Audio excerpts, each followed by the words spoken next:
Hello friends, నేను క్యాప్సికమ్తో bajji fry లాగా చేశానండి. ఇప్పటివరకు యూట్యూబ్లో ఎవరు చేయని న్యూ రెసిపీ అనమాట. క్యాప్సికమ్ని నీట్గా వాష్ చేసి ఇలాగా చక్కగా నిలువుగా ఒకే సైజు వచ్చేటట్టు పీసెస్ లాగా కట్ చేసి పెట్టుకున్నాను.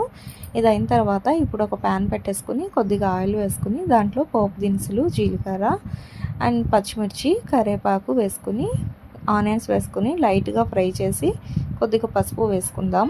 ఇప్పుడు అందులోనే క్యాప్సికమ్ పీసెస్ని వేసి ఉప్పు వేసి బాగా కలిపేసి ఒక 5 నిమిషాలు బాగా మగ్గనివ్వాలి. దీన్ని 5 నిమిషాల తర్వాత ఇంకొకసారి కలిపి ఇంకొక 5 నిమిషాలు పెట్టాలి.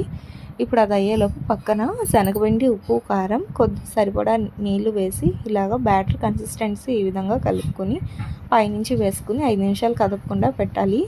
ఇప్పుడు కోడిగుడ్డు పొరటులాగా కలపాలి. ఫైనలీ దీంట్లో కొద్దిగా గరం మసాలా అండ్ కొద్దిగా కారం, కొద్దిగా కొత్తిమీర వేసాను. అంతే అండి, ఎంతో టేస్టీ అయిన క్యాప్సికమ్